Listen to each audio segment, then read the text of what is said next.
ଆଜି ହେଉଛି 8 ଜୁଲାଇ 2025 ମଙ୍ଗଳବାର। ପାଣିପାଗ ବିଭାଗରୁ ସୂଚନା। ପୁଣି ସୃଷ୍ଟି ହେଲା ଲଘୁଚାପ। ଅତି ଭୀଷଣ ବର୍ଷା ନେଇ ଆସିଲା ଅନେକ ଜିଲ୍ଲାଗୁଡ଼ିକରେ ରେଡ୍, ଅରେଞ୍ଜ, ୟେଲୋ ୱାର୍ଣ୍ଣିଂ ଜାରି କଲା ପାଣିପାଗ ବିଭାଗ। ଆଜି ପାଇଁ ସମୁଦାୟ 26ଟି ଜିଲ୍ଲାକୁ ୱାର୍ଣ୍ଣିଂ ଜାରି କରାଯାଇଥିବା ବେଳେ 3ଟି ଜିଲ୍ଲାକୁ ରେଡ୍ ୱାର୍ଣ୍ଣିଂ ଜାରି କରିଛି ପାଣିପାଗ ବିଭାଗ। ବର୍ଷା। ଏହି 3ଟି ଜିଲ୍ଲାରେ ପ୍ରବଳରୁ ଅତି ପ୍ରବଳ ବର୍ଷା ପାଇଁ ରେଡ୍ ୱାର୍ଣ୍ଣିଂ ଜାରି କରିଛି ପାଣିପାଗ ବିଭାଗ। ରେଡ୍ ୱାର୍ଣ୍ଣିଂ ଜାରି କରାଯାଇଥିବା ଜିଲ୍ଲାଗୁଡ଼ିକରେ 20 ସେଣ୍ଟିମିଟର ଯାଏଁ ବର୍ଷା, ତା ସାଙ୍ଗକୁ 40 କିଲୋମିଟର ଯାଏଁ ପବନ।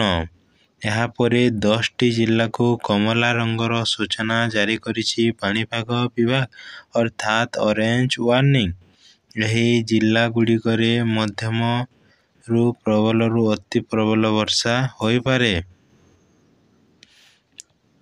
ଅରେଞ୍ଜ ୱାର୍ଣ୍ଣିଂ ଜାରି କରାଯାଇଥିବା ଜିଲ୍ଲାଗୁଡ଼ିକରେ 11 ସେଣ୍ଟିମିଟରରୁ 20 ସେଣ୍ଟିମିଟର ବର୍ଷା।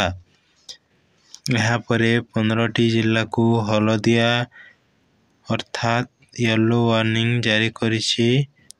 ଏହି ୟେଲୋ ୱାର୍ଣ୍ଣିଂ ଜାରି କରାଯାଇଥିବା ଜିଲ୍ଲାଗୁଡ଼ିକରେ 7 ସେଣ୍ଟିମିଟରରୁ 11 ସେଣ୍ଟିମିଟର ବର୍ଷା।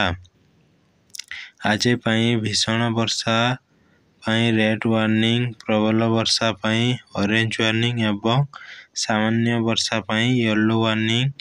କେଉଁ ଜିଲ୍ଲାକୁ କେଉଁ ୱାର୍ଣ୍ଣିଂ ଦିଆଯାଇଛି ଜାଣିବା ପୂର୍ବରୁ ଆମ ଚ୍ୟାନେଲରେ ନୂଆ କରି ଆସିଥିଲେ ସବସ୍କ୍ରାଇବ୍ କରି ଭିଡ଼ିଓକୁ ଲାଇକ୍ କରନ୍ତୁ।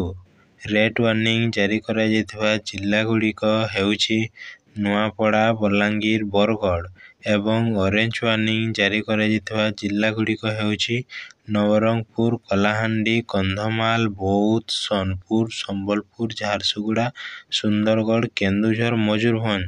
ଆଉ ୟେଲୋ ୱାର୍ଣ୍ଣିଂ ଜାରି କରାଯାଇଥିବା ଜିଲ୍ଲାଗୁଡ଼ିକ ହେଉଛି ମାଲକାନଗିରି, କୋରାପୁଟ, ରାୟଗଡ଼ା, ଅନୁଗୁଳ, ନୟାଗଡ଼, ଖୋର୍ଦ୍ଧା, ପୁରୀ, ଦେଓଗଡ଼, ଢେଙ୍କାନାଳ, କଟକ, ଜଗତସିଂହପୁର, ସୋନପୁର, ଯାଜପୁର, କେନ୍ଦ୍ରାପଡ଼ା, ଭଦ୍ରକ, ବାଲେଶ୍ୱର। ଆଜି ପାଇଁ ଏତିକି।